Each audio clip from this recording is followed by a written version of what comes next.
ഇന്ത്യയുടെ തേജസ് മാക് 2 വിമാനത്തിന്റെ എഞ്ചിനുകളുടെ അന്വേഷണം വഴിമുട്ടി നിൽക്കുകയാണ് ഇപ്പോൾ. നമ്മുടെ ഇന്ത്യയിൽ F414 എഞ്ചിനുകളുടെ ലൈസൻസ് ഉള്ള ഉൽപാദനത്തിനായി ജിയും ഹിന്ദുസ്ഥാൻ എയറോനോട്ടിക്സ് ലിമിറ്റഡും തമ്മിലുള്ള ചർച്ചകൾ ഇപ്പോൾ വഴിമുട്ടി നിൽക്കുകയാണ്. ഇതിന് കാരണം 80% ട്രാൻസ്ഫർ ഓഫ് ടെക്നോളജി ഉൾപ്പെടുന്ന ഡീലിനായി $500 മില്യൺ കൂട്ടിയാണ് GE ഇപ്പോൾ ചോദിക്കുന്നത്. അതായത് തുടക്കത്തിൽ പറഞ്ഞിരുന്ന കരാറിൽ $1 ബില്യൺ ആയിരുന്നു എങ്കിൽ ഇപ്പോഴത്തെ $1.5 ബില്യൺ ആയി ഉയർന്നിരിക്കുന്നു. ഈ ഡീൽ അതായത് ഈ വില കൂട്ടിയതിന്റെ കാരണം പറയുന്നത് HALന് വാഗ്ദാനം ചെയ്യുന്ന ട്രാൻസ്ഫർ ഓഫ് ടെക്നോളജിയുടെ വിപുലീകരണമാണ് ഈ വർദ്ധിച്ച ചിലവിന് കാരണമെന്നാണ് GE ഇപ്പോൾ പറഞ്ഞിരിക്കുന്നത്. 2012 മുൻ കരാറിനെ അപേക്ഷിച്ച് സാങ്കേതിക കൈമാറ്റത്തിൽ 22% വർധനവാണ് പുതിയ കരാറിൽ ഉൾപ്പെടുത്തിയിരിക്കുന്നത് എന്നും പറയുന്നു. രാജ്യത്തിന്റെ പ്രതിരോധ വ്യവസായത്തിന്റെ പ്രധാന ലക്ഷ്യമായ ജെറ്റ് എഞ്ചിൻ സാങ്കേതിക വിദ്യയിൽ ഇന്ത്യക്ക് കൂടുതൽ കഴിവും സ്വാശ്രയത്വവും നൽകാനാണ് ഈ മെച്ചപ്പെടുത്തിയ ട്രാൻസ്ഫർ ഓഫ് ടെക്നോളജി ലക്ഷ്യമിടുന്നത്. ഇപ്പോഴത്തെ ഈ ചർച്ചയുടെ സങ്കീർണതകൾ കൈകാര്യം ചെയ്യുന്നതിനായി HAL ഒരു സമർപ്പിത കോൺട്രാക്ട് നെഗോഷിയേഷൻ കമ്മിറ്റി സ്ഥാപിച്ചു കഴിഞ്ഞു.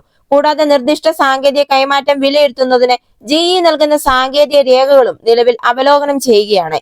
വിലക്കയറ്റവും തുടർന്നുള്ള കാലതാമസങ്ങളും ഉണ്ടായിരുന്നിട്ടും 2025 മാർച്ച് അവസാനത്തോടെ GEയുമായുള്ള കരാർ അന്തിമമാക്കുമെന്നാണ് HAL ഉറപ്പിച്ചു പറയുന്നത്. എന്നാൽ നീണ്ടു നിൽക്കുന്ന ഈ ചർച്ചകൾ ഇന്ത്യക്ക് വളരെയധികം ആശങ്കയാണ് ഉണ്ടാക്കിയിരിക്കുന്നത്. അതായത് ഇന്ത്യയുടെ തേജസ് മാക് 2 പ്രോഗ്രാമിന്റെ സമയക്രമത്തെ ഇത് ബാധിച്ചേക്കും. GE പോലുള്ള ആഗോള നിർമ്മാതാക്കളുമായി ഇന്ത്യ സഹകരിക്കുന്നുണ്ട് എങ്കിലും ഇന്ത്യ സ്വന്തം തദ്ദേശീയ ജെറ്റ് എഞ്ചിന്റെ വികസനം സജീവമായി തുടരുന്നുമുണ്ട്. ഈ F414 ഇടപാടിൽ GE വാഗ്ദാനം ചെയ്യുന്ന വിപുലമായ ട്രാൻസ്ഫർ ഓഫ് ടെക്നോളജി ഇന്ത്യയുടെ ആഭ്യന്തര ജെറ്റ് എഞ്ചിൻ നിർമ്മാണ ശേഷി വർദ്ധിപ്പിക്കുന്നതിന് സഹായകമാകും എന്നും പ്രതീക്ഷിക്കുന്നു. ഇപ്പോൾ ഈ 414 ജെറ്റ് എഞ്ചിനുകൾക്കായുള്ള നിർണായക ഇടപാടിന് അന്തിമ രൂപം നൽകാൻ ലക്ഷ്യമിട്ട് ഹിന്ദുസ്ഥാൻ എയറോനോട്ടിക്സ് ലിമിറ്റഡ് അമേരിക്കയിലേക്ക് സുപ്രധാന സന്ദർശനത്തിന് തയ്യാറെടുക്കുകയാണ്.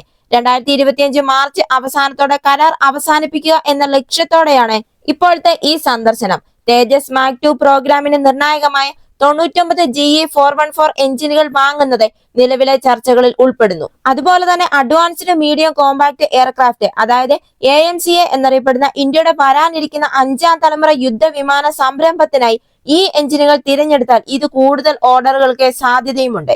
GE എയറോസ്പേസ് വാഗ്ദാനം ചെയ്യുന്ന ഉയർന്ന തലത്തിലുള്ള സാങ്കേതിക കൈമാറ്റം ട്രാൻസ്ഫർ ഓഫ് ടെക്നോളജിയാണ് ഈ കരാറിന്റെ ഒരു പ്രധാന വശം.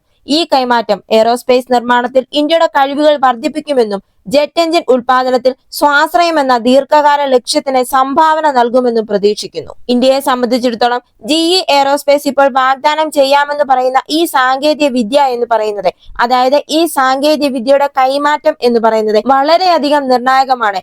രാജ്യത്തിന്റെ ഭാവിക്കും രാജ്യത്തിന്റെ കഴിവുകൾ വർദ്ധിപ്പിക്കുന്നതിനും ഇത് തീർച്ചയായും സഹായകമാകും. ഈ ജെറ്റ് എഞ്ചിനുകൾ യഥാസമയം വിതരണം ചെയ്യുന്നതിൽ ഇന്ത്യക്ക് വളരെയധികം കാലതാമസം നേരിട്ടിട്ടുണ്ട്.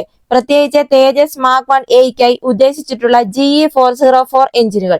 ഈ കാലതാമസം ഇതിനകം തന്നെ ഉൽപാദന സമയക്രമങ്ങളെ ബാധിച്ചിട്ടുമുണ്ട്. GE 414 കരാർ ഉടനടി അന്തിമമാക്കിയില്ല എങ്കിൽ തേജസ് മാക് 2വിന്റെ വികസനത്തെയും ഇത് ബാധിക്കും. ഇന്ത്യ 4.5 തലമുറ വിമാനമായി വൻതോതിൽ ഉൾപ്പെടുത്താൻ പദ്ധതിയിട്ടിരിക്കുന്ന ഒരു വിമാനമാണ് ഇന്ത്യയുടെ തേജസ് മാക് 2. മിറാഷ് 2000, MiG-29 മോഡലുകൾ ഉൾപ്പെടെ ഇന്ത്യൻ വ്യോമസേനയിലെ പഴയ വിമാനങ്ങൾക്ക് പകരമായി 4.5 തലമുറ മൾട്ടി റോൾ യുദ്ധ വിമാനമായിട്ടാണ് തേജസ് മാക് 2 രൂപകൽപ്പന ചെയ്തിരിക്കുന്നത്. അതുകൊണ്ട് തന്നെ ഈ GE 414 എഞ്ചിനുകൾ കറക്റ്റ് സമയത്ത് തന്നെ ഏറ്റെടുക്കുന്നത് പ്രവർത്തന ആവശ്യങ്ങൾ നിറവേറ്റുന്നതിനും ഇന്ത്യയുടെ പ്രതിരോധ നവീകരണ പദ്ധതികളിൽ കൂടുതൽ ഷെഡ്യൂളുകൾ ഒഴിവാക്കുന്നതിനും ഒരു അത്യാവശ്യ ഘടകമായി മാറിയിരിക്കുകയാണിപ്പോൾ. ഇത് ഒരു വശത്ത് നടക്കുമ്പോൾ മറ്റൊരു വശത്തെ തദ്ദേശീയമായ ജെറ്റ് എഞ്ചിൻ സാങ്കേതിക വിദ്യ വികസിപ്പിക്കാനുള്ള ഇന്ത്യയുടെ ശ്രമങ്ങൾ തുടർന്നുകൊണ്ടേയിരിക്കുകയാണ്.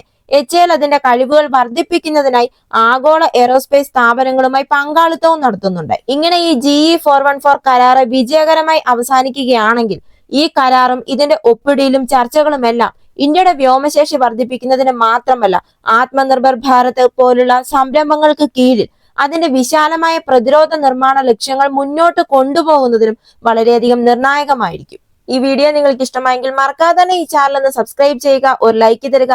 അടുത്ത വീഡിയോയുമായി വീണ്ടും കാണാം.